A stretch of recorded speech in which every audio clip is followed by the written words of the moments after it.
Set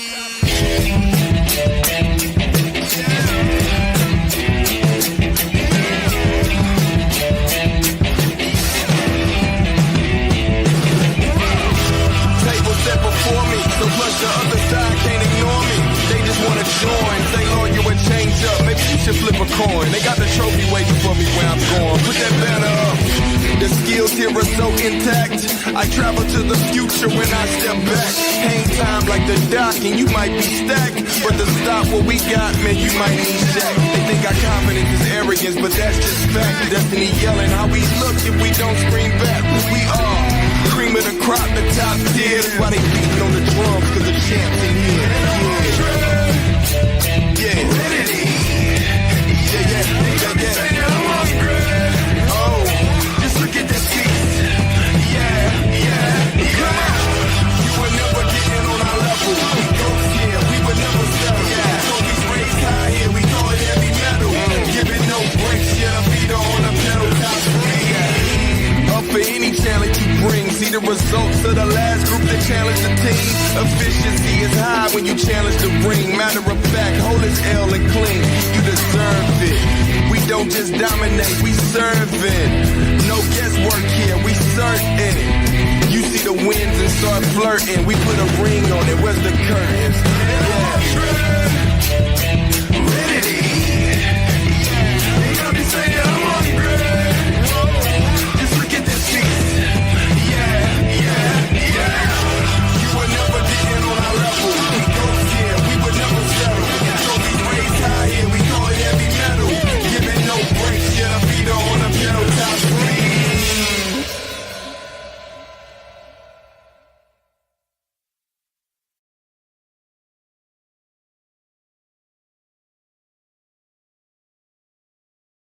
I speak a lot about the leaders of Iran. Yet at this pivotal moment,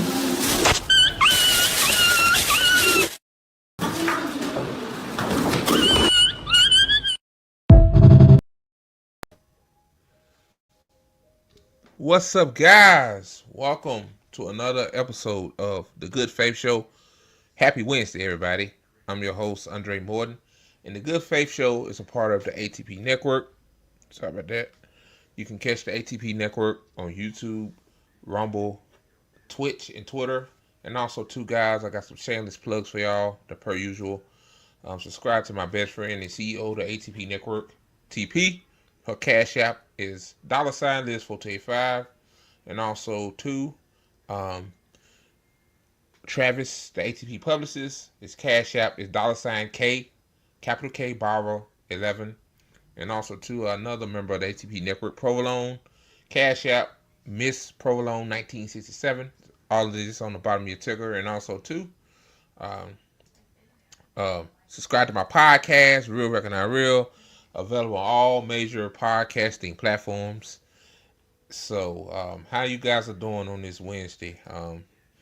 The day before that holiday, I don't want to ever mention that holiday because it's a day where people celebrate where literally Native Americans got genocided by the white man. I mean, I hate to put it that way, but that's what's happened. And also, too, guys, I apologize for my camera quality. Apparently, when I plug in my $50 camera into my computer, it messes with my microphone. So I have to use the camera that came with the computer, which is crap. And I paid over $1,000 for this computer. So, yeah, I don't know what I'm going to do. I'll probably have to take that camera back and get another one. Hopefully, it don't mess with my mic. Because clearly when I plugged in my mic last week, when I did one-on-one with Smurf, Smurf couldn't hear me that well. And I noticed, I did it before. I plugged it in before, and apparently, before, and excuse me, y'all. I got a lot on my mind right now. I plugged my camera in before. I noticed the microphone quality went loud, so I don't know whether it's the software or what. Now, I'm using StreamYard, and I might get EV Mutes back. I don't know. I think it's probably a software issue. I don't know. I might have to head over to EV Mutes and test it out, too, as well. So, yeah. I got a few stories to talk about. Very interesting. I'm gonna start with this one. All right. I'm back, guys. This is from Mundo Weiss. It says Israel's Genocide Day 416. I like Mother Weiss calls it a genocide, while these other corporate devils call it a war. It's not a war; it's a genocide. But anyway, the UNRWA says the amount of food aid being allowed into Gaza meets less than 6% of the need. Oh my God! And it says here, let me go down. This is just basically numbers. So far, um, it says 44,235 plus killed and at least 104,638 wounded in the Gaza Strip. 59% whom are women, children, and elderly as of October 21st. It says 796 plus Palestinians have been killed in the occupied West Bank, including East Jerusalem. This includes the 146 children.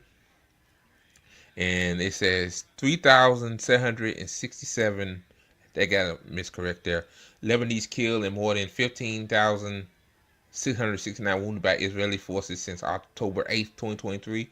Israel revised its estimated October 7th death toll down from 1,400 to 1,189. Oh, yeah, of course, Israel would do that. Of course, lower the number down to make it look like, make them less guilty, I guess. Israel recognized the death of 890 Israeli soldiers, policemen, and intelligence officers in the injury of at least 5,065 others since October 7th. Okay. Let's see. Okay. Key developments. Okay. From Gaza. As the Israeli siege in northern Gaza hits its 50th day, the UNRWA says all the aid that entered Gaza Strip is less than 6% of the population's humanitarian needs. UNRWA says getting food has become impossible for families in the Gaza Strip. Well, that's by intent. Like, Israel don't want food to come in there. I think they blow up goddamn world food worker trucks and all that shit. Like, Israel knows what they're doing at this point. Israel had killed 59 Palestinians and injured 165 since Saturday, including women and children, in airstrikes across the Gaza Strip. Israel kills 22 Palestinians, including 10 children, in a strike in the Shaki Radwan neighborhood in Gaza City on Monday. Rainfall floods displaced tent encampments in Deir al-Balah in the central Gaza Strip and in the Maswani area in the south. The Israeli army detonates residential buildings in the Bet Lahia in the north of Gaza and drops leaflets ordering residents to leave the area. Yeah, that detonates residential buildings. Yeah, but I thought it was all about getting the hostages, right? Remember that? You remember that, guys, when they said it's about the hostages. You gotta get the hostages out. Yeah, this is a fucking ethnic cleansing. The director of the Kamal Adwan Hospital, Dr. Hasan Abu Saifi, if I got your name right, I apologize, was wounded by a shrapnel from a bomb dropped by an Israeli quadcopter on the hospital in Beit Lahi in the north of Gaza. Wow, you'd think a hospital would be a place of healing, but all this shit is by intentional, guys. Like, I'm just reading you an article just like to keep y'all updated. Haaretz reports that 1/4 of the Palestinian detainees from Gaza suffer from scabies in Israel detention. Lebanon. The Israeli daily Yar Aronot says that Netanyahu and the cabinet agreed in principle to a ceasefire deal with Lebanon. The Israeli Minister of Immigration tells the Israeli Army radio that ceasefire talks with Lebanon have reached advanced stages. It should be a permanent ceasefire. With Israeli Security Minister Ben Gvir said the ceasefire deal with Lebanon will be a historic failure. Oh, okay. Of course, right? Israel bombs the southern Dahia district in the Haret in Beirut repeated on Sunday and Monday, destroying entire buildings. Israel continues to bomb the Lebanese towns of Beirut, al-Shahid, al-Masroin, Sepquin, Dibin, Arunin, Karutibit, Der Sarin, Bereshit, uh, Madar Salim, Jiminamin, and Kurnin. Oh, Jesus. Hezbollah launched its largest daily record of missiles towards Israel since the beginning of the war on Sunday, with 250 missiles directed at coastal cities of Haifa, Nahirima, Tel Aviv, and Asadid, with direct hits reported. Hezbollah said it destroyed 5 Israeli tanks while fighting off an Israeli incursion near the border village of Bahida in the south of Lebanon. Hezbollah targets 5 concentrations of the Israeli army on the outskirts of Al-Qayyim, where Israeli forces attempt to advance twice this month. Okay, this was happening in the West Bank. Israeli forces have arrested 29 Palestinians since Sunday, including a woman and child, of course, right? Yeah, y'all remember that story that came out? JB covered it along with me and TP about the IDF apparently sexual assaulted, SA'd Palestinians and got mad about it when they were told to stop. You remember that? Yeah. Israeli forces raided the village of Mukhayir, sealed off it for 2 days on Saturday and Sunday, and conducted dozens of field interrogations. The Palestinian Prisoners Club said that Israel has detained 423 Palestinian women since October 7th of last year. Jesus Christ, man. Israeli forces killed 2 Palestinians aged 13 to 20. Damn kids, man, with live bullets during a raid in the town of Yabi, West Virginia. Now, if you're trying to get Hamas, why these 2 innocent children, 13 to 20? Why? Like, you see, Israel with that bullshit. The Palestinian Commission for Settlements and Wall Affairs said that Israel has confiscated 52,000 dunams of land in the West Bank since October 7th of last year. Israeli settlers destroyed an unspecified number of olive trees in the village of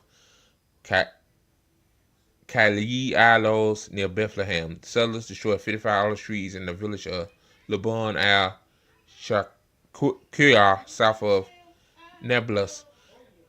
Israeli settlers attacked Palestinian houses and injured a man in the village of Beit Farik, east of Nablus. Settlers stormed the Islamic cemetery in Tel Rumidia and Hebron.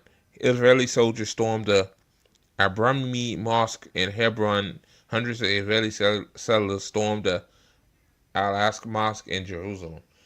Oh man, yeah, I know this is. I know I started off with a bummer, guys, but important that you get the news, man. Like, one Mondo Weiss is the closest accurate media coverage you get. Like, don't watch that CNN, Fox News crap.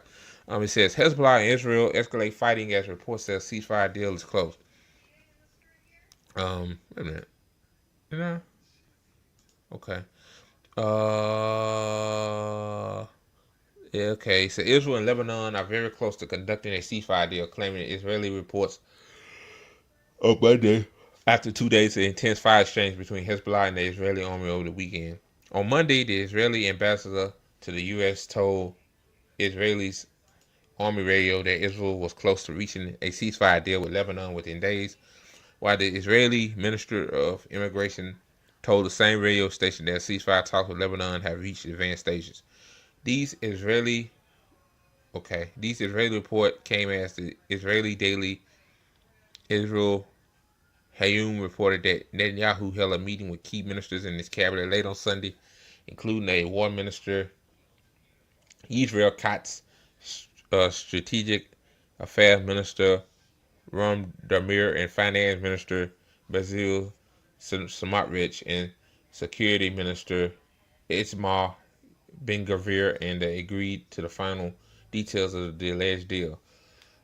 Paradoxically, Ben-Gvir voiced that on Monday his opposition to the ceasefire, with Lebanon calling it a historical failure. That's why I read earlier. said will make Israel miss, according to him, a historical opportunity to destroy Hezbollah. Yeah. So yeah. Yeah, that was a lot I read. So yeah. My thoughts is that, I mean, we gotta keep fighting for liberation of Palestinians, man. Like, reading these stories, man, it really, really, really gets me down, man. Like, man.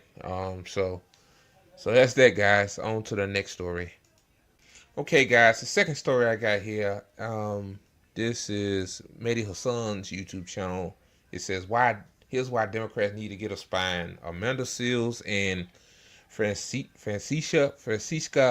Fiorenatoni. Oh Lord, I'm probably getting her name wrong. I apologize. But yeah, I want to see, since Amanda Seals on here, I saw this in my recommended section on YouTube. I wanted to check it out and see what she think about it. Amanda Seals, she's been very vocal on what's going on in Gaza. I don't know about the other woman, Francisca, but all I know, yeah, Amanda Seals been very vocal. She basically said to herself, like, Kamala Harris ain't it.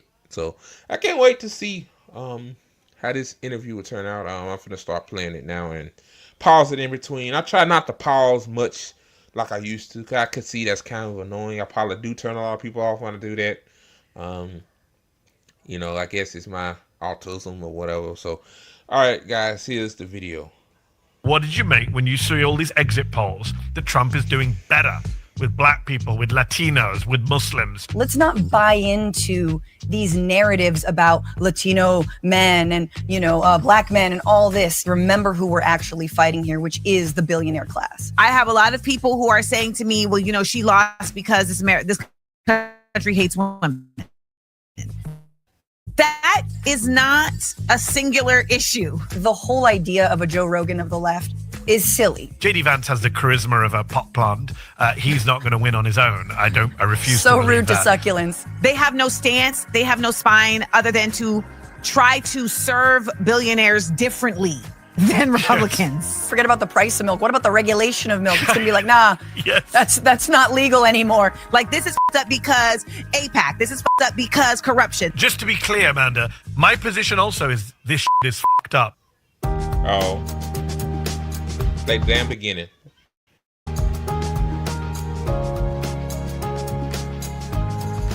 I'm Medhi Hasan. I'm Amanda Seals. I'm Francesca Fiorentini. And we're not kidding. It's the podcast from Zateo in which I get to sit down and talk about serious stuff with funny people, but also some funny stuff, I hope, as well. Welcome to the show. Welcome back to the show, Amanda Seals, comedian, actor, podcaster, radio host. And welcome to the show for the first time, Francesca Fiorentini, comedian also. Someone you often see on Piers Morgan these days, yes. Fighting with all sorts of ghouls, as she likes to put it. Political commentator. One is in New York, one is in LA, I'm in DC. Guess what we're talking about today, guys? How are you feeling? How are you feeling about the world? How are you feeling about living in America, Amanda? I just always laugh that when you do these podcasts, you dress down. Like, I'm so used to seeing you in a suit. I love the way you say dressed down. You mean I just dress when I'm not wearing a suit and tie? Like, I'm wearing a hoodie for the cast. I thought you meant dressing us down, like, dressing me now. Which, by the way, host of the Bituation Room podcast, Medhi. I got to get up the plugs before we dig into the stuff. Fantastic podcaster, Francesca Fiorentini of the Bituation podcast, which I need to go on at some point soon. Please. I've got a podcast, Small Doses. I got the radio show, the Amanda Seals Show. We do stuff. And how are you feeling about doing stuff in this new post-November 5th world, Amanda? I mean, I think it's really, honestly, just been fascinating to see the various reactions of people that I just didn't see coming. Like, I had no idea that so many people would feel compelled to come to me and say, you lost the election. It's your fault.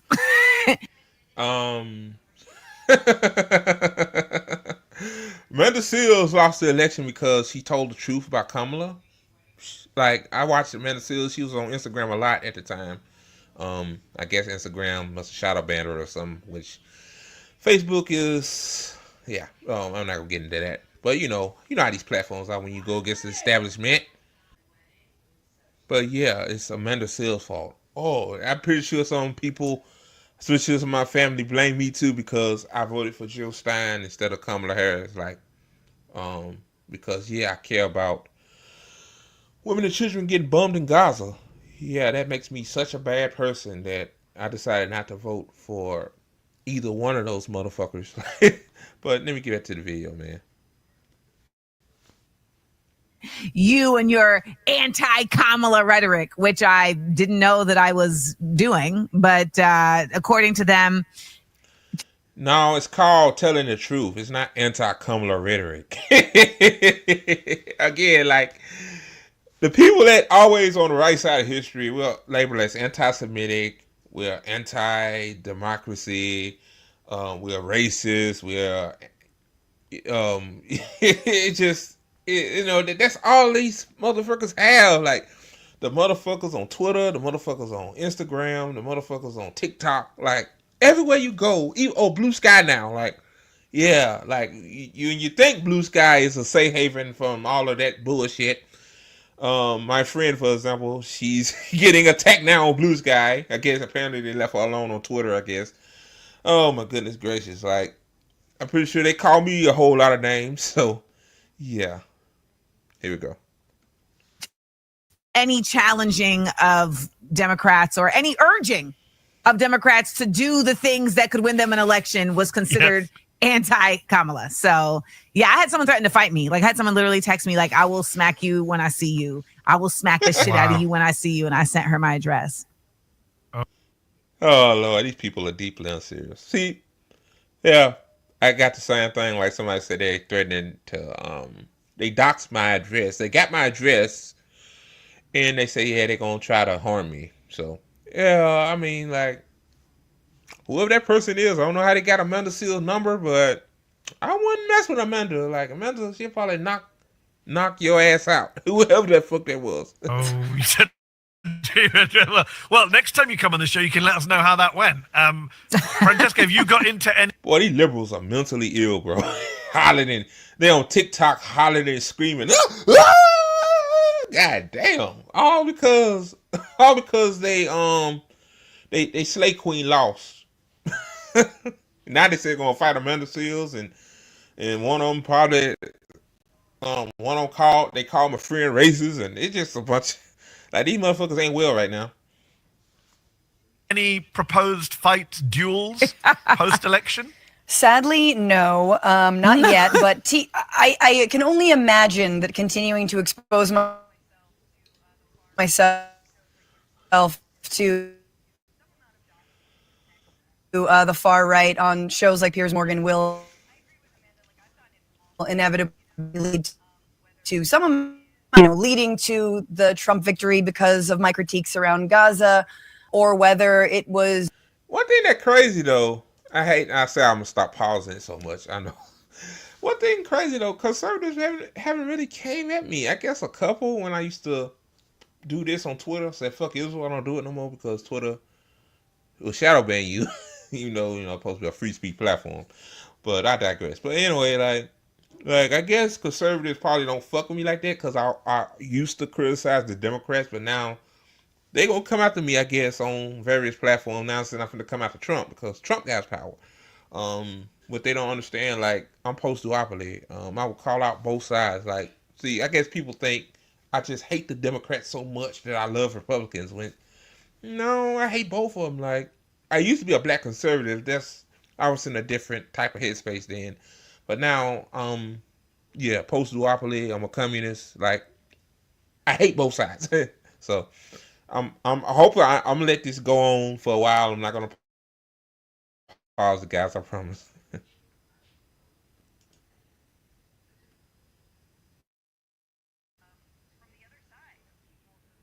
From the other side of Kamala Harris was a mistake, and on and on and on. I think at this point, for better or worse, we're all kind of in the same boat.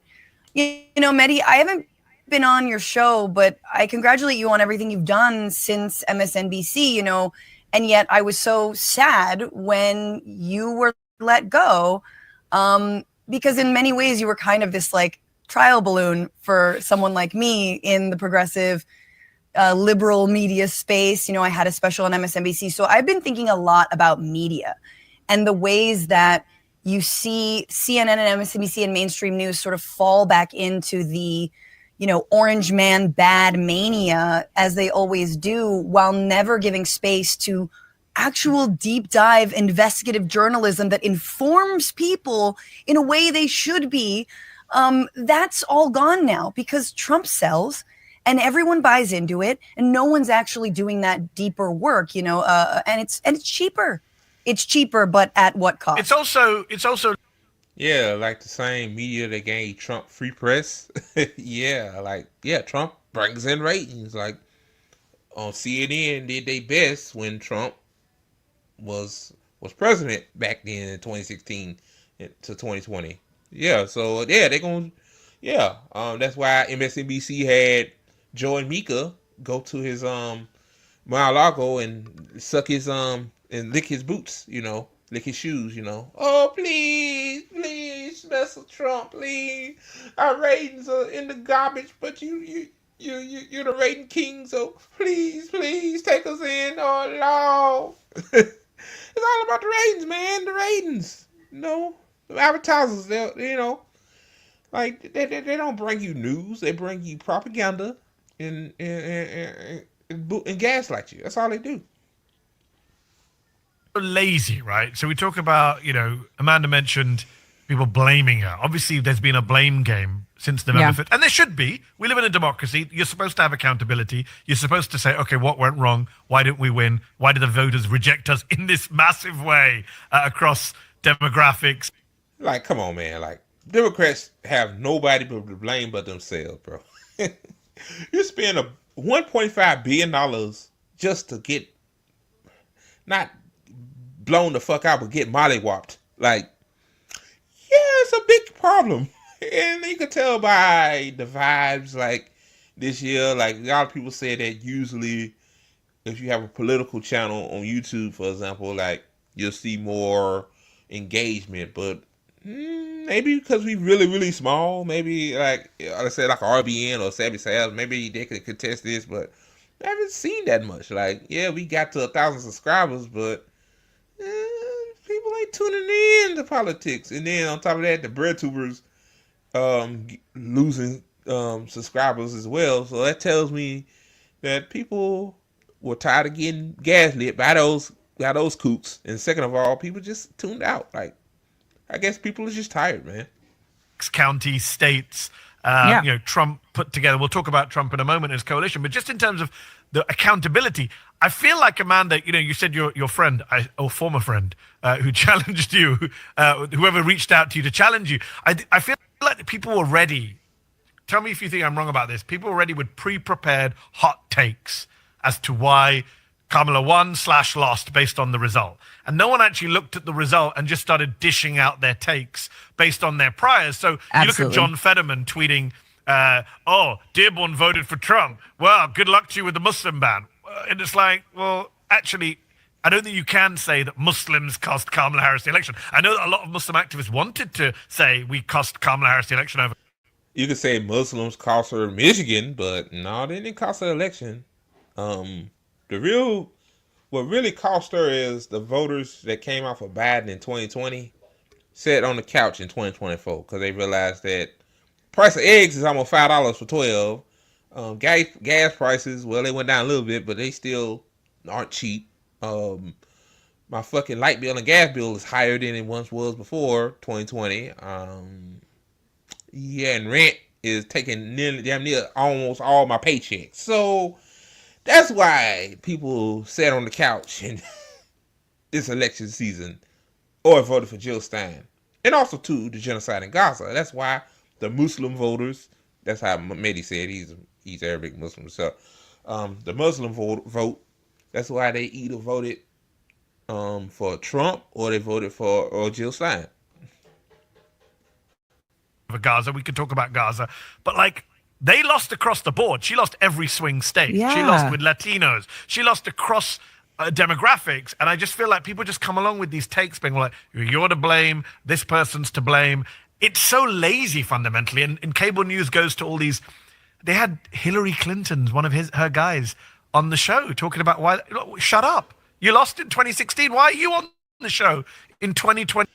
Yes, Hillary Clinton, please, for the love of God, go away. Like nobody cares what you think. You lost to a game show host, as Jimmy Dore always say.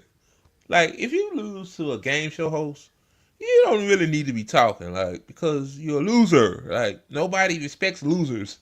So, I promise I won't pause. 24 telling us why people lost, and that's my big problem. It's all intellectual laziness though, right? Like, I mean, that's really where we are. We're just in a I call it the age of idiocy. I mean, we're just in a really intellectually lazy season that seems to continue and is perpetuated by the same media spaces that Francesca was just talking about. It's really about how do we get clicks? It's how do we get hot takes, et cetera. And typically, you know, the intellectually fortified folks aren't giving them the hot takes that they really want. Toxicity sells, and ignorance is something that I think people like to gawk at this point. So it's extended beyond watching reality TV and being like, wow, those people's lives are terrible, to now watching the news and watching panelists and being like, wow, these people don't know what they're talking about, but I'm going to watch. I mean, it's very pervasive. And I also just feel like folks are living in their own pools of confirmation bias. So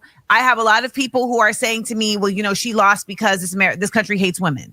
That is not a singular issue. Like, just like there's not single issue voters for Palestine. Like, that's not a single issue. This country hates women. This country also is like really about optics. This country also has a lot of people that care about genocide not happening on their watch. This country also very much continues the practice of not educating people on how systems work. There's like so They also many don't like the price places. of eggs in 2022 and 2023. Yeah.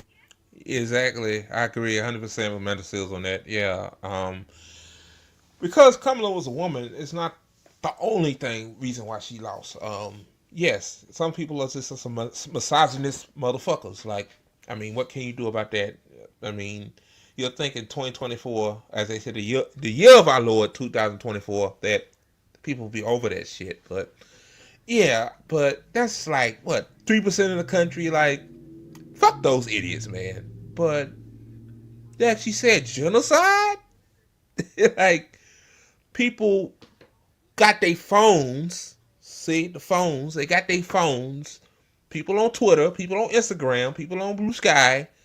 They see what the fuck going on. Like, seeing that Gaza look like a fucking parking lot now. Like, this ain't like fucking, even back then, 2003, when the war in Iraq was happening. Like, we didn't have cell phones that we can, like, God forbid what the hell went on there. Like, we know a lot of people protested back then, but I'm just saying, like we actually see it live on our on our cell phones 24/7. Like, and then Kamala coming out saying, I will bend the knee to Israel. And, you know, like, oh God. And then people look at their bank accounts and see their accounts in the red too. Like, people vote based on the economy, like most Americans. Yeah. It's just, you know, it's not Amanda Seals, it's not Andre Morton, it's not Tired Peasant that she lost. Like, we the small minority that says that voting for her is bad. So, oh God. See, I let it went on this time, guys. I will do that. Still don't like the price of eggs. There's a lot of blame to go around. Yeah. Just invest in a chicken, people. Can we just do this already? Build your. My godmom has a chicken. Yeah, I need to hook up with her, man. 'Cause these egg prices, they're ridiculous, and I like eating eggs. Holy shit! Because of my diet and stuff, I can't even buy organic eggs. I mean, not organic eggs, brown eggs, because they are double the price, almost $6-7 for a brown eggs. Come on, man. I remember brown eggs was $3 not that long ago. What the hell? Yourself a coop on your rooftop. Share it with your neighbor. I mean, that's the echo chamber is so interesting because some of us are in echo chambers that then we subject to the nation, like mainstream news outlets, right? And it's very funny that you have all these former Republicans / current Republicans, your Scarboroughs, your Nicole Wallaces, who are immediately going to it's the woke the wokeism of the Democratic Party. Like, oh, just how on brand is it for you to say that? And you're ostensibly on a liberal news network. Who's a fish out of water here? Who belongs here and who doesn't? So let's stop taking, these lessons from Republicans about what the Democrats did wrong. You're the ones who walked us into the lion's den of Trumpism in the first place. And I got to say, I mean, the left is... She said that's so fucking eloquent. I don't know who that woman is, but I need to check her out, man. Like, yes, like, a lot of people are saying that, like, Bill Maher, nerd looking ass, like, saying, like, Democrats are just too woke. Oh, the COVID, people still wearing masks. I'm like, what are you talking about, man? Wokeism. Like, y'all are literally feeding into the Republicans. Like, I didn't hear Kamala much talk about trans issues and all this other stuff that quote unquote woke. I mean, that like that what the Democrats gonna do. I bet y'all like they're gonna move further and further to the right. That's what the Democrats usually do. So just not innocent of this either. I had a chat with Owen Jones on a show we do for Zateo about Bernie Sanders came out very quickly to say, well, the Democrats abandoned the working class and that's why we lost. I think that's part of it. But to say that's what it's all about and not take on board the racism, the misogyny, the inflation. Also, Bernie, to be fair to Bernie, was defending Biden a few weeks ago, saying he was the most pro-worker president. So I think everyone wants to just confirm their priors, the confirmation bias that Amanda talked about. I'm as guilty of it as anyone else, but I try and stop myself and I try and read people I don't agree with in order to try and get a sense of, all right, but maybe it's not just all about my left-wing biases. I got to ask you both, though. All three of us are people of color. What did you make when you see all these exit polls that Trump is doing better with black people, with Latinos, with Muslims than Republicans have done for a while? I just want to read these stats to you. This was the best Republican showing with 18 to 29-year-olds for 20 years. It was the best showing with black voters for 48 years. And it was the best Republican showing with Latinos for 52 years. What was your reaction, guys, to that when you hear stuff like that? I mean, it's super disappointing when you hear those stats. And so I'm of two minds. On the one hand, I think it is really important to understand that white supremacist, fascistic thinking can be extended to many, many people of different races and ethnicities and cultural backgrounds, especially in the United States. Whiteness has been a historic. I disagree with that. I don't think black folks, well, I get what she's saying. Like, if you look at Candace Owens or Jason Whitlock or that other coon ass nigga that in California, that ran for governor in California with I forgot his name. Like, okay, but I like for the masses of black folks, I don't really agree with that. But okay. Process. Italians weren't considered white, Irish weren't considered white. Now they are. And I think Latino voters, for example, are sort of on that precipice. But the cost is what? Well, I think Latino voters too. I can see that because I think Savvy Sab said she had a few friends from overseas, probably some Latinos too. I don't know. She gets told the story like they come over here and they hear that black folks don't work hard enough.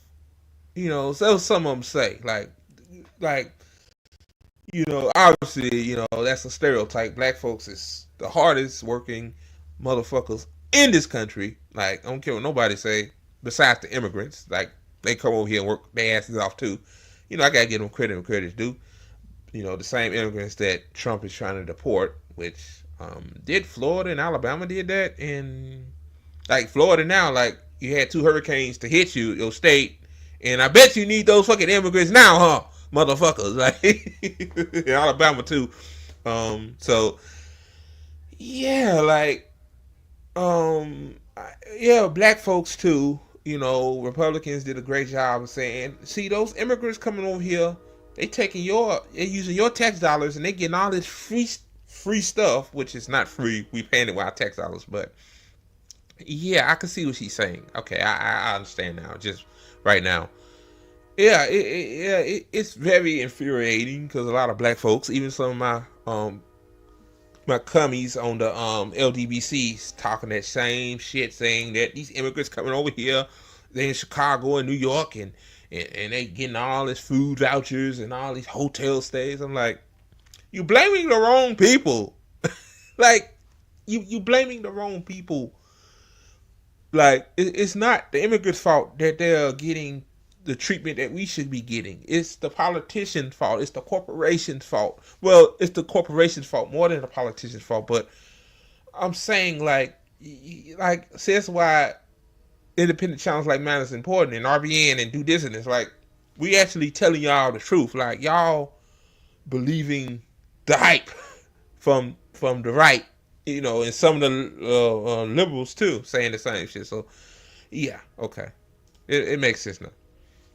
Always have to buy into anti-blackness, and that is I think African Americans never are afforded this unless you're Candace Owens or whatnot. So that's one thing. But I look to like movement leaders, and Working Families Party has done an amazing job, and other folks who are saying, look, even though we see these exit polls, let's not let them divide us, not let them divide the working class, the 99%, however you want to call it. Let's not buy into these narratives about Latino men and, black men and all this. Let's remember, keep our eye on the prize, remember who we're actually fighting here, which is the billionaire class. They're not fighting them, though. They want to be them. And I think that's the part that we have to reimagine what our communities look like outside of lines of culture and tradition and race and ethnicity, to really look at values, because that's what I think is actually differentiating us. I can say that I am in the same pool of bullshit that Black people have to put up with, right? But I respond differently to that than some other folks that may have same bullshit, right? Like you said, like Kundis, like she's gonna respond differently than I would. she said Kundis. Jason Coonlock too. I love Medicine. Medicine is amazing. And so I think what we're looking at is how there are groups that are within groups that are aligning themselves with certain American ideals that are outside of their cultural and ethnic realities within this American like social structure. And it's confusing because we're looking at it like, they don't like you, right? Like they don't like you, but they're like, no, but they could, and I want in. It's really, if you can't beat them, join them. Yes, 100%. That's true. It's obviously certain groups. I see it. I'm not going to speak for Latino folks, but I look at the polling that a big chunk of Latino folks don't define themselves as people of color. And I do look at the Muslim. They do, yeah. They have our time out. Like, they hear the stereotypes. They come over here, hear the stereotypes. I don't want to be with them. Like, I don't want to be the Black folks. They don't work hard enough. That's why I hear. They don't work hard enough. The white man, they work hard. That's what they hear. And is it their fault? My thing is, do your research. do your research. Like we came over here as slaves. We built this country to where it is now. like the shit they say about us. I'm gonna tell some of these Latino folk there. The shit they say about us, that ain't fucking true. It's not true. Stop believing what you're hearing and start doing your own research. Everybody at one point in time, we heard shit. I never believed that immigrants that come over here from, stealing our job. I never believed that, because I obviously know that, they do jobs that a lot of us wouldn't do. Like, y'all just don't know. There's so many jobs that need to be done. The immigrants are doing it. So I'm not shitting on immigrants like the rest of my Black counterparts are, because I know that that's a lie. Like, because I'm more educated. I'm more educated than those Black folks. It's my job as a Black man myself to tell these folks, like, hey, these people are not the problem. Like I said earlier, it's the billionaire class. Like, that's the people that you need to fucking attack. And when it comes to Black excellence, and Black folks, some of us as people, we always say, we need to hustle, man. You work hard. Like, yeah, but don't work yourself hard to exhaustion. Like, I'm just finna tell the truth. Like, all these motherfuckers won't even become millionaires. He talking about being like Jay-Z and Rihanna and like Beyonce, like these billionaires. Like, you won't become that. Like, the system do not want you to be like that. And, you know, you shouldn't be like them. Like, black folks we're so much more than just entertainers too. Like, that need to be said. As a black, you know, I can't speak for Latino, you know, voters. I got somebody else on the network that can speak for them. You know, why they voted for Trump. You know, she didn't vote for Trump herself. She voted for Jill Stein. But I'm just saying, like, she, you know, I can't speak for them. I'm just, what I was saying earlier, I was saying, like, you know, why, like Medhi Hasan said, some of them don't want to be known as racist color. That's part of the reason why. You see what I'm saying? So, yeah, back to the Muslim community which has its own anti-black tendencies, even though millions of Muslims are black Muslims. But in the Muslim leadership and the Muslim space, we talk about Muslims in America as if they're only Arab Americans or Pakistani Americans, etc. That's clearly, I mean, I don't know if you saw, I did an interview with an imam, a Yemeni American imam who endorsed Trump at his rally in Michigan. Deeply depressing interview for me to be talking to Muslim leaders who really think Trump's going to be good to them. Like, as you say, man, he'll be good to us. He'll like us. He might not like those other people, but he's promised us he likes us. And that is a fundamental problem, I think, for a lot of communities. On the money side, Amanda, you said something that jumped out at me. You said, they want to be billionaires. Yeah. I saw some polling this week that showed that Trump voters, despite being sold as the left behind, anti-establishment, you know, white working class coal miners, tend to be people who admire the wealthy, which actually shouldn't surprise us because they're all voting for this guy who they think is a successful billionaire businessman. It's vibes. It's all, a lot of people that voted for Trump, they voted for Trump because of vibes. It's not because he will make their life better, but they think he's a self-made billionaire, which that turned out to be a lie. But, you know, I mean, I hate to say this, but the United States but the most of these people in the country is just drenched in celebrity culture. You know, they want to be like Taylor Swift. They want to be like Beyonce. They admire, who else? I'm losing, all these celebrities, I'm losing track. But you know what I'm saying? Like, you know, yeah, like, you'll never be like them. Like, you got to understand, like, you can enjoy their music, you can enjoy their movies. I like a lot of artists' movies and music. But again, like, you got to stop putting yourself, like a lot of, like, they're not working class. And that's why celebrity endorsements don't work, because people that got common sense see that, hey, these motherfuckers don't know I struggle. Like, they just voting for her because they voting for her because she got paid. She paid them. Like Kamala Harris, she paid them. So yeah. He's not a billionaire and he's not a successful businessman. But I think that is part of the mythos as well around Trump in particular. Do you guys think that if Trump ever leaves the scene, God help us, if he's not with us for the rest of our lives, if he actually does retire from politics, can the Republicans replicate what they just did? Part of me feels that a lot of this is just about Trump. Yeah. That there isn't, the only good news is there isn't a mini Trump 2 waiting in the wings. It's not transferable. I mean, you see Carrie Lake losing her election in the Senate, and you see, I mean, Mark Robinson is ridiculous, but yeah, you know, it is just not a transferable, you know, vibe, zhuzh, whatever. And it we is, hope, inshallah. Yes, inshallah, right? And even I'm very excited. The one thing I'm looking forward to, other than the general strike in 2028, is when the Republican Party tries to convince Trump to not try to stay in power after 4 years and to pass the baton to J.D. Vance. Because that's going to be beautiful. Because they will run Trump in a sort of like Teenage Mutant Ninja Turtles like brain situation where he's just sort of like a floating brain inside of a robot that Elon Musk has created. Like, they'll run him as long as he has any little like firings left. Once the Neuralink implant works, you know, they'll run Trump forever.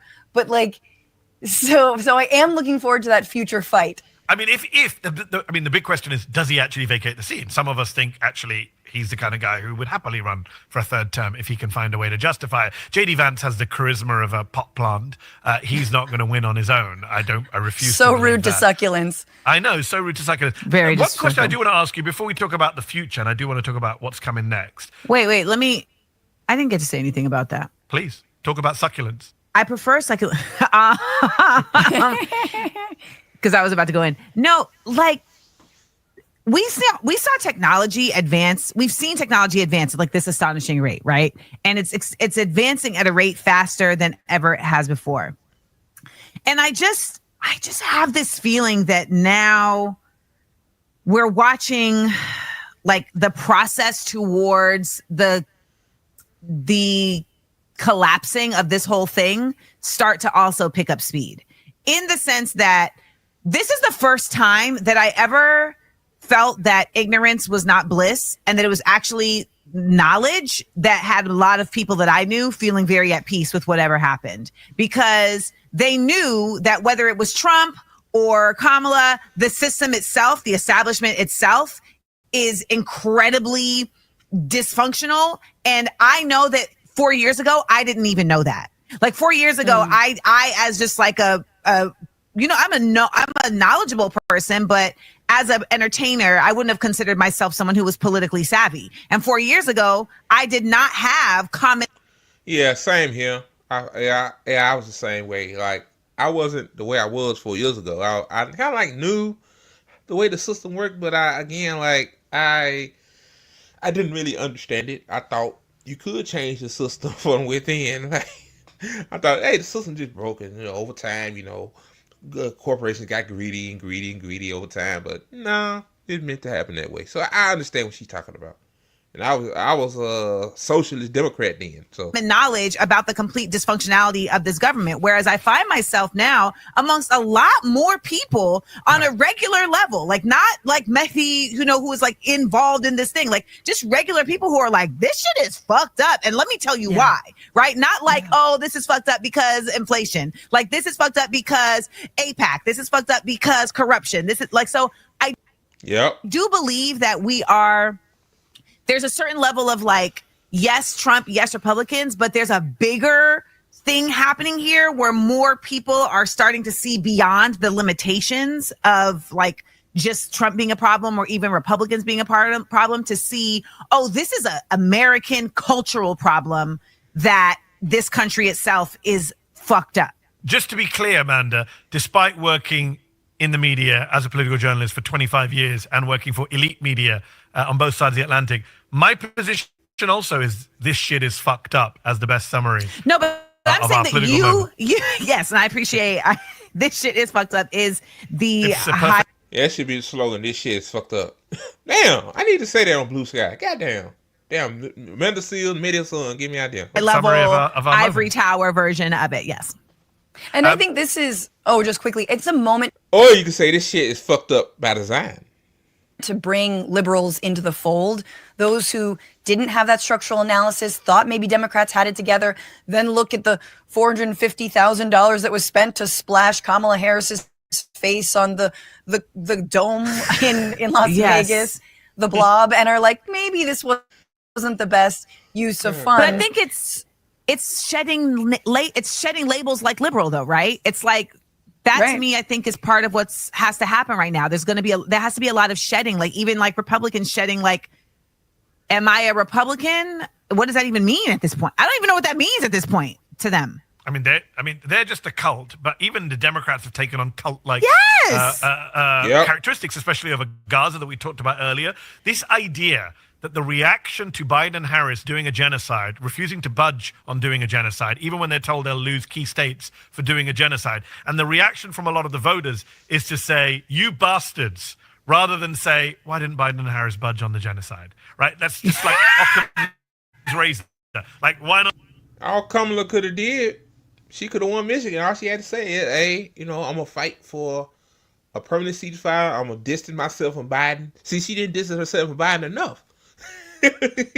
like you know what? I you know what? Maybe her strategist is just maybe. I may be thinking about it. See, I'm just still like kind of like compartmentalized shit. Maybe they did a horrible job campaigning. Like, but anyway. Not just say the easier option would have been budge on the genocide, rather than we're going to blame people in Michigan who didn't want to vote for the people who got their cousins and uncles and aunts and siblings killed in Gaza. For me, that's really bad. But what's frustrating on the other end, and let me both sides is is I'm also a little bit upset with some of my leftist friends and Muslim friends who told me for 6 months that when we force Harris to lose Michigan, Democrats will listen to us. No, they won't. Democrats always shift right after losing an election. Now is not going to be any other different. No, Medhi, we told you that, man. Like, yeah, they're not gonna listen. They gonna move farther to the right. We told you that. Now you getting the credit. Like, no, it was the opposite. Remember, you made that segment talking about wagging the finger at Muslim voters for sitting out with Harris because they didn't vote for her. Now it seems like you think they're right. So, yeah. Time. I don't think Muslims or the left have gained any particular political leverage after the result in Michigan. I don't think Democrat strategists are waking up today going, if only we'd been more tougher on Netanyahu. Maybe they're briefing that in private to people. And I saw some stories saying that, we wanted to do more to split, but I don't think they're going to do that in any policy terms. In fact, I think the whole Democratic Party in Congress now under Hakeem Jeffries is going to move to the right on Israel to try and keep track with Netanyahu and Kushner and all the freaks he puts in power. So, unfortunately, it was a lose-lose in that situation. I do want to ask about the media. All right, guys. We'll end it there halfway. You can watch it yourself. It's on Medhi Hasan's YouTube channel, Zetio, whatever the hell it is. Check it out yourself, man. Yeah. The Democrats have nothing to blame but themselves. That's why you lost swing states, because of the genocide. And then you lost other states that you thought you had because the economy is stupid. It's the economy. Like, my thing is, Biden poll numbers is fucking low. The man is unpopular. The man don't know when the hell he is most of the time. When you don't even need a campaign strategy. Like, this just fucking common sense. Like, they already bad enough they already picked you. Like, you didn't win a primary. And then they say you eyeing 2028, which you ain't gonna win a primary there. Like, your campaign career as a president is over at this point. Talk about Kamala Harris. So yeah, y'all. One last news story, then we'll wrap this up. All right, guys. This next story is from More Perfect Union. It says, from middle class to homeless, why mailmen are rising up. So yeah. I don't know what this story is about. I kind of like watching these along with you guys because I learned something new myself. So, but I can tell from the title is, middle class is basically a thing in the past. Like, there's no motherfucking middle class in America anymore. It's either you're working class or you just super, super rich. Like, fuck a middle class. Like, I still hate politicians say that. Like, I always tout the middle class. Like, you playing clearly you're ignoring the working class, which is most of the fucking country. The same working class that's living paycheck to paycheck. But here we go, guys. It's Badmouth Morris from branch 226 at a Glencrest, Fort Worth. I'm new to the post office, but I ain't new to unions. I mean, we're all getting fucked in this contract. You're thinking, good God, man, where's this contract? And then when it came out and see how little we got, it lit a fuse. I drive a fucking 20-year-old car. This got 270,000 miles on it. I gotta park on a hill in order for it to start, just so I can get to work to not make enough to cover rent. Fuck this shit. Yep, that's how a lot of people is. Yeah. Working class people, man, this is what I said earlier in a tweet, man. Like, it's fucked up that billionaires can have whatever the fuck they want, don't do shit, but working class like this man, which he working to survive, has to do things to get his car to run, and then he can't buy a new car because he got to pay his rent. Like, this fucking shit should piss everybody the fuck off. But I guess a lot of people just still in fucking La La Land, man. Like, it's frustrating. There's an uprising happening across the country, across all 50 states, DC, and even the U.S. territories that the national media isn't talking about. The National Association of Letter Carriers represents over 225,000 mail delivery workers in cities and suburbs. And for the first time in 50 plus years, its members are revolting. Stoking the anger is the failure of top secret contract negotiations between the union's president, Brian Renfro, and USPS Postmaster General Louis DeJoy that left workers without. Wait, did Trump that's Trump appointed Postmaster General. Yeah. Without a contract for more than 500 days. During this period of time, he continues to tell the carriers it's taken this long because it's going to be historic. Just hang on, it's historic. That's been going on for 7-8 months, you know. Historic? It don't take 500 days to make a contract that's fair. That should be fucking a thriving wage contract to say it's historic. If it's historic, then why are people protesting? Like, come on, man. Coming out soon, and that was kind of the running joke. People got kids going off to college, or now they're trying to buy a house, or they got a kid on the way. My bills just kept adding up because interest rates keep going up. The amount of compensation monetarily that I'm getting from the post office just isn't enough. So I was doing my best to wait this contract out because it was going to be great. You're thinking, man, if we can get up to 2.5%, 3%, 4% per year for 3 years, pretty good little contract. I installed a shower here. Well, what happened was that one of my letter carriers, he was going through a bad situation, financial situation. He became homeless. And he came here, he said, I don't have a place to stay, I can't shower, this and that. The membership approved it, so I built a shower. Just for they could at least 5 minutes that they could come in, shower, give them some time, a breather. And you know what? I'm so fucking tired of people saying that homeless people's only reason why people are homeless is because they're on drugs. People fucking work regular jobs. Regular jobs and fucking homeless. What? That's just sheer fucking ignorance right there. I guess, at this point, you gotta say to yourself, Andre, people don't know no better. They hear shit. They believe it. My thing is, do your own research. Most of the people are homeless work. They work. And this guy had to build a shower in his bathroom just to have a couple of his workers to shower because they have no fucking place to shower. Oh my goodness gracious. The contract that Renfro finally took to members included a mere 1.3% raise. 1.3%. Are you historic? That's supposed to be historic. 1.3%. Man. For a job that starts out at $19 an hour for the first 2 years, in a recently created and mandatory position called a city carrier assistant. Those workers will make 20 cents more an hour. The highest earning workers get a mere 43-cent bump. The failure to deliver has already... And you heard how much they make an hour for a few years. $19 an hour, and they still struggling. Hell, I make $22 an hour.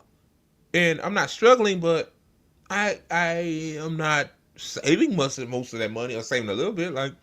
You'll think, hey, Andre, he lives in the Delta part of Louisiana. It's not that expensive. That's what people think. Yeah, it's getting expensive. People are, a lot of college kids and a lot of people are moving to Monroe, Louisiana. That's why housing prices are going up. A house used to be very affordable when I went to college here. Housing was way cheaper than it is now. So, yeah, people are moving here. I think a lot of people are getting away. People probably moving out from Texas, or they moving from Texas, or moving from Shreveport to here because they realize, they expanded West Monroe. There's more businesses there now. There's a lot of people moving out there. So yeah, when people say I make good money, like my family literally say that, I'm like, good money where? already had a devastating impact on individual carriers, from Matthew in Cincinnati to those living and working in Brooklyn. So we got this tentative agreement, and it wasn't what I needed. So, bankruptcy. We're all looking for something that was a win, because all of this looks like concessions. Why did this get worse? Why is this protection removed? Why is this position still here? Why this low percentage? Why? What are we getting for giving up these things? Nothing. 1.3%. To so many carriers, that pittance of a raise is the embodiment of a much larger set of problems that have degraded a job that once guaranteed a solid middle-class life. That is the deeper undercurrent fueling this backlash. Over the past 30 years, the wages, the treatment, and the quality of life have gone from this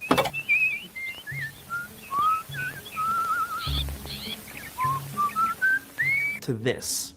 Long unpaid hours and toxic work environments are crushing employees at the Bemidji Post Office, that according to a longtime carrier who quit just last week. Corey Walton, a letter carrier in Nashville, runs a podcast called From A to Arbitration, which has become a hub for angry, activist-minded letter carriers. When I first started the Postal Service and you told somebody that you worked for the Postal Service, you're rich. Your benefits, your pay, your retirement, and you think about it too. Not only in these big cities, well, that their wage isn't enough. These small cities too getting expensive. So, yeah, I had to say that too. Like, everybody has passed us by. You get to be part of the neighborhood. You get to be part of the community. Someone's quinceañera is going on, and the family hands me a plate of tacos and offers me a beer. You know what I mean? I didn't drink the beer because I'm working, but I did take the tacos. It's a great job. It just doesn't pay what it should, and we deal with harassment and bullying from an organization that treats us as worse than disposable. We have DeJoy. He's the biggest union buster in the world. That's what he's done his whole life. So now he's gonna come, and he comes out with a 10-year plan to change the post office, and little by little, he's eliminating jobs, creating all this other stuff that's just destroying us. I noticed why mail is coming slower than usually. Yeah, I'm pretty sure, Louis DeJoy has something to do with it. Oh, boy. Rank and file letter carriers all over the country are speaking out about what has become an increasingly untenable job with mounting risks to their physical safety due to the routes they take and the conditions. Yeah, letter carriers, that's a dangerous job because you got to worry about people possibly harassing you, and you got to worry about wild animals getting loose, and you driving, that's dangerous as hell. Not an easy job, just like the UPS and FedEx workers. They have to deal with those same elements too. That's why they get paid pretty well, more than the factory workers. But again, everybody need to be fucking taken care of. You know what I'm saying? Conditions in which they work. Attacks on letter carriers doubled between 2019 and 2023. It's one of the more dangerous jobs in the country. Obviously you have your police, your fire, doctors and nurses and things. We are now being robbed and murdered on the street for people wanting our arrow keys to get into boxes. I've seen a woman get shot 7 times. That was pretty jarring. Wow. I've seen a little kid get mauled by a dog on one of my routes before. Extreme heat has also been wreaking havoc on letter carriers who are tracked by management minute by minute through data on their package scanners. We have no air conditioning in these vehicles. It's 130. What? Wow, I know about the UPS workers not having air conditioning, but they don't have air conditioning? My God, imagine me living in Phoenix, Arizona this past summer when it's been 100 degrees over 100 days, and I'm a mail carrier. The job is fucking dangerous, but and then on top of that, at least I can have some fucking air conditioning. I gotta walk, you drive, you gotta deliver the packages, heat. So you know how heat is in the car, in the vehicle? Sometimes get up to 130. Man, 30 degrees I in ain't those know that. vehicles. Madison started sending on these scanners, no brakes, no additional brakes, keep it moving, beat the heat. That's exactly the message that 66-year-old Eugene Gates received in the summer of 2023. The widow of a U.S. Postal Service letter carrier who died on his route Tuesday this week believes the job he loved is what caused his death. Here's a guy who's never been disciplined. He's fixing to retire. And they bring him in there and they say, hey, you're getting this letter of warning for these stationary events. So what in his mind, what is he thinking? I'm fixing to spend the rest of my life with my wife doing whatever we wanted to do. And instead of me taking breaks as needed in the heat, I'm going to skip those breaks because I can't afford to lose my retirement. It later emerged that USPS management never gave Gates heat management training. Instead, a manager falsified the record to say that they had. It wasn't an isolated incident either. This happened to thousands upon thousands of carriers. These indignities are only being compounded by threats and harassment from mid-level management. They don't get no respect. Management treats them horrible. The mandatory overtime needs to stop. A lot of people just want to work 8 hours and go home. We had a young lady right here that just said she's been out of work because she's battling breast cancer, and management puts her up for removal. The abuse, enough is enough. See, the problem with management is that they listen to they bosses, the big bosses, as they say. So when the big bosses tell you, hey, you need to treat these people like shit, you need to be authoritarian, they got to do it or the management will lose their job. But if I was a manager, I would say, fuck that. These mail carriers, they get many breaks as they need to. A lot of them are older. A lot of them probably immune compromised as it is. You know, a lot of them have ailments. You know, everybody got issues. So why I want to literally like kill these people to deliver a fucking Amazon package on time? Like, if the motherfucker 5 minutes late, it's 5 minutes late. Like, it probably ain't nothing serious anyway. So, I mean, it's just saying, like, I'm gonna let this play for a few more minutes. I want to play the whole thing. Here we go. They falsify our clock rings, our records all the time. They threaten to shoot and kill us. I had an arbitration about that. They assault us. I had an arbitration about that. And we'll have carriers out on the street working. Management will just clock us off. You know, just end our tour.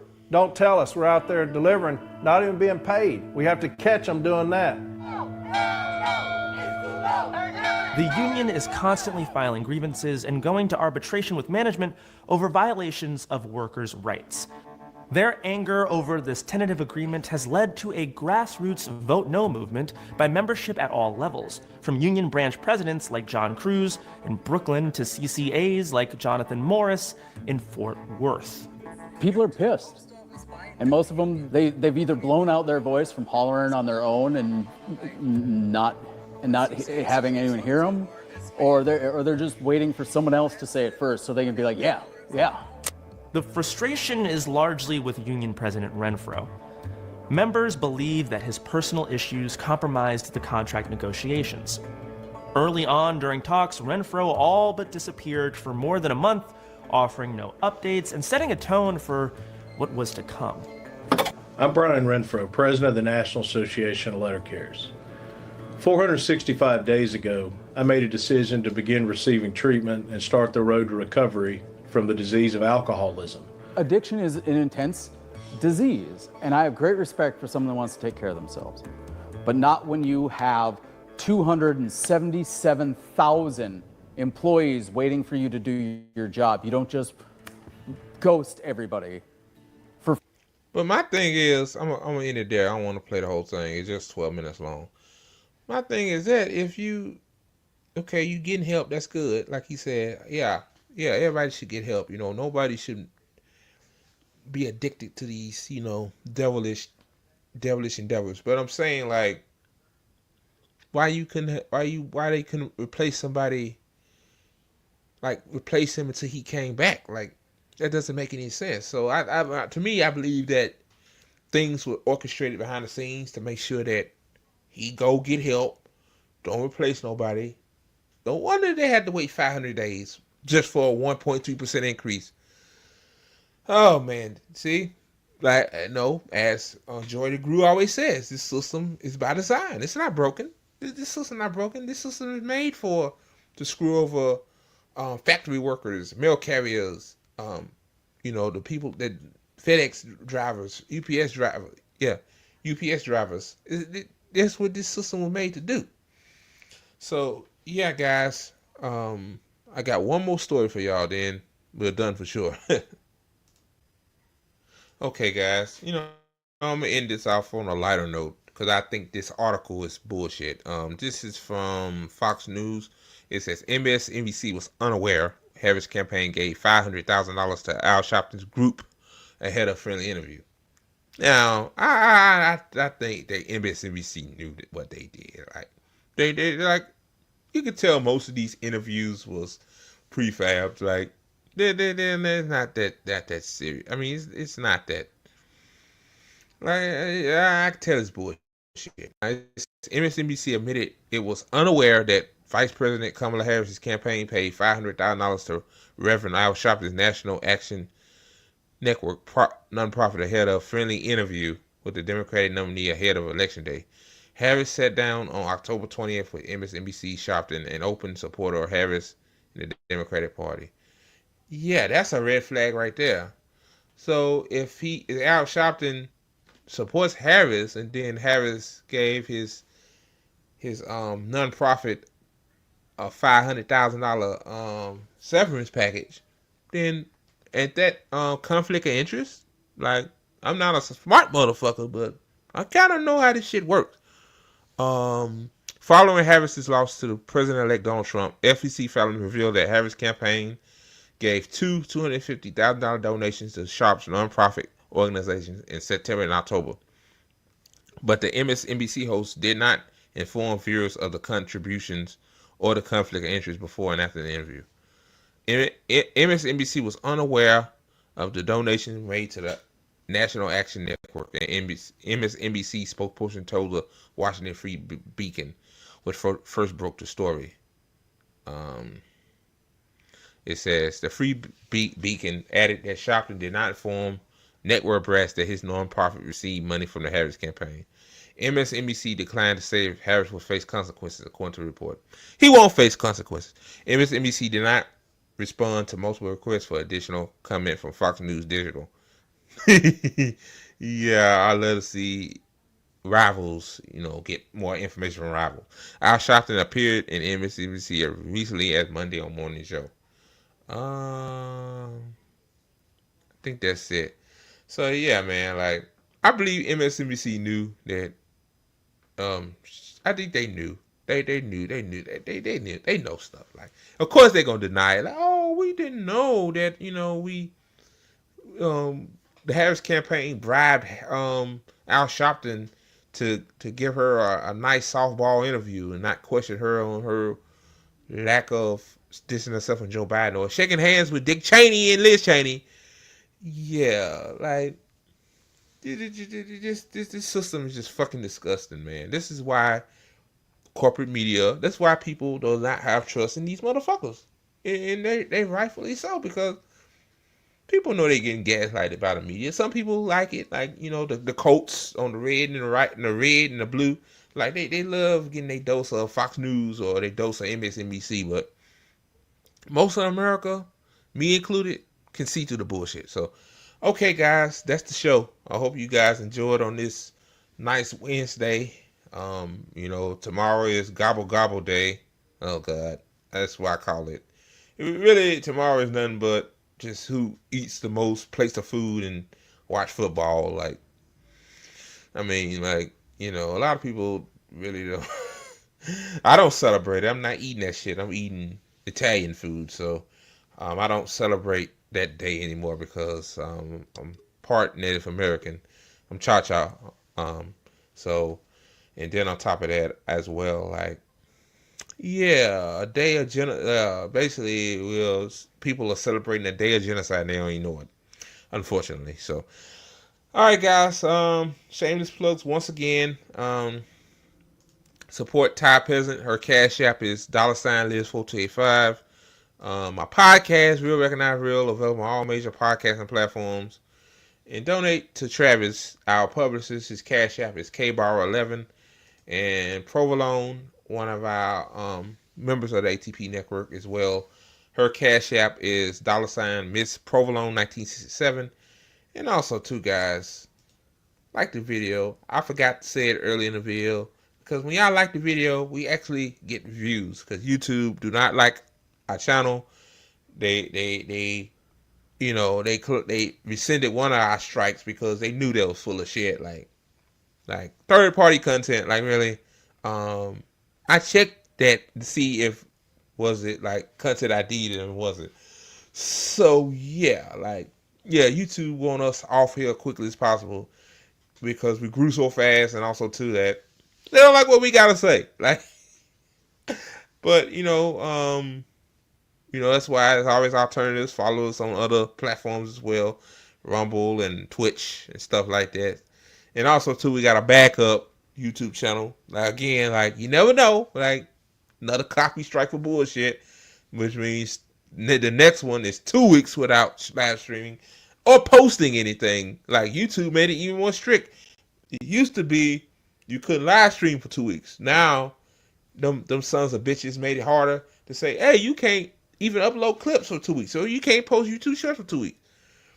Which, that derails your channel. Even a small channel like ours, that first copyright strike, we still feel the effects of that. We really do. We was getting a lot of views on these live streams. We were getting, for our channel, 30, 40, 50 views. Now, it's on demand now, but 10, 11, 12, by design, YouTube.